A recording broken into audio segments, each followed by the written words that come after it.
We've got this California gas spout. It's supposed to reduce emissions, but I think it causes more problems than it solves because we spill a lot of gas. So this is a gas can that holds 6 gallons of gas. Gas is 6 pounds per gallon, so this is 36 pounds.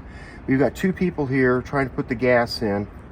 So watch what happens. So I got to click this thing down, push this in. Okay, hold this. Okay, lift that up. Let's start putting the gas in. I'm going to try to aim the nozzle. Okay, lift it up higher, higher, higher, higher. There we go. Now we got gas leaking here. There we go. And we got gas leaking all over the place because of this thing. Okay, you can put it down. There. And that's the California gas nozzle. And it's a pain. I hate the thing. So we're going to show you an easier way to put gas in here with a much less spill than the so-called no emissions, low emissions California gassing. So we got all this gas here evaporating off thanks to this crummy California design.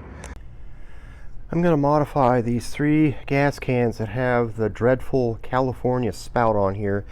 These California spouts are supposed to minimize the amount of fuel spillage and ozone and all that, but I end up spilling more gasoline than I think they're supposed to because they're so hard to use.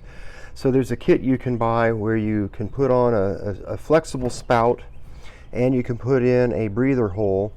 And in this kit that I got, it comes with 3 of these sealing lids, came with 3 of these.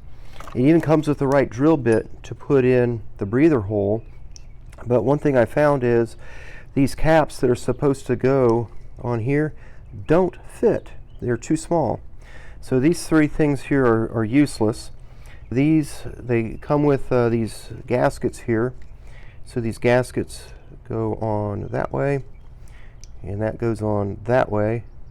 These 3 gaskets, I guess, were supposed to go inside here, but because they don't fit, I guess what I'm going to do is I'll just use a plastic bag and put it on top. But over here I'm going to drill a hole here high on the handles. That way I don't have to worry about fuel spillage if I really fill this thing to the top. And here's my drill, cordless drill. This should not take very long. So I got the first hole drilled. I've got the gasket on here, and you can see there's a lip right there above my fingernail where this should go in, and this should pop into place. Yep, that's definitely a tight seal. There, it popped into place. And now I can just seal it. There.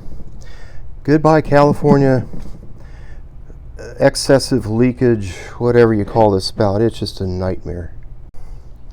This is the second tank. And you can see I'm going to put this in. There, pops into place. Yay. And the final one is this one. I've got 3 gas cans now that I put the relief valves on here, but I've only got 2 spouts left. So what I'm going to do is, these guys I can't stand because these guys I just spill so much fuel with them. I'm going to get rid of these 2. This one, it's solid, but it doesn't have the nightmare of this red contraption.